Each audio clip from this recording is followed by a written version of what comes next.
வலிக்கிற மாதிரி தான மரங்களுக்கும் வலிக்கும். அவர் தென்னை மரத்தை மரம் எடுத்து சொல்ல விட 2 மரம் சேர்த்து எடுத்தேன். அதாவது தெரியாத மரத்தை எடுத்தேன். அதை நான் மன்னிப்பு கேட்டுக்கிறேன். பச்சை மரத்தை வெட்டியவர்களுக்கு மறக்க முடியாத தண்டனை. மரத்தின் உரிமையாளரின் மனிதநேயம்.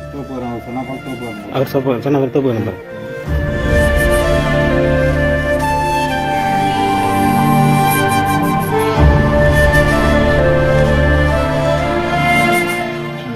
புதுச்சேரி காலாப்பட்டு சுனாமி குடியிருப்பு B2 368 வீட்டின் அருகே இருந்த தென்னை மரம் மற்றும் மாமரத்தை அதன் உரிமையாளரிடம் அனுமதி கேட்காமல் பின் வீட்டில் குடியிருக்கும் செல்வகுமார் என்பவர் 4 பேர் கொண்ட மரம் வெட்டும் தொழிலாளர்களை வைத்து தென்னை மற்றும் மாமரத்தினை 2ஆக வெட்டிவிட்டனர். தென்னை மரம் வெட்டப்பட்டிருப்பதை கண்டு அதிர்ச்சி அடைந்த மரத்தின் உரிமையாளர் வெட்டியவரிடம் கேட்டபோது தவறுதலாக வெட்டிவிட்டோம் என மரம் வெட்டிய தொழிலாளர்களும் வெட்ட சொன்ன பக்கத்து வீட்டாரும் கூறினர். 2 மரத்தை வெட்டிவிட்டு தவறுதலாக வெட்டிவிட்டோம் என்றால் எப்படி ஏற்றுக்கொள்வது என கேள்வி எழுப்பி அதனை வீடியோ எடுத்து மரத்தின் உரிமையாளர் காவல் நிலையத்தில் புகார் அளிக்க சென்றார். காவல் நிலையம் சென்ற உரிமையாளரிடம் மரத்தை வெட்டிய நபர்கள் நாங்கள் தவறு செய்து விட்டோம், எங்களை மன்னித்து விடுங்கள், காவல் நிலையத்தில் புகார் அளிக்க வேண்டாம் என்று தொலைபேசியில் கேட்டனர். இதற்கு உரிமையாளர் என்னிடம் மன்னிப்பு கேட்க வேண்டாம், நீங்கள் உண்மையில் மன்னிப்பு கேட்க வேண்டும் என்றால் வாயில்லாமல் நிழல் தரும் வெட்டிய அந்த மரத்திடம் மன்னிப்பு கேளுங்கள், நீங்கள் மன்னிப்பு கேட்பதை ஒரு வீடியோ எடுத்து எனக்கு அனுப்புங்கள், விட்டு விடுகிறேன் என்று கூறினார். உடனடியாக மரம் வெட்டிய நபர்கள் வெட்டப்பட்ட தென்னை மரத்தின் முன்பு நின்று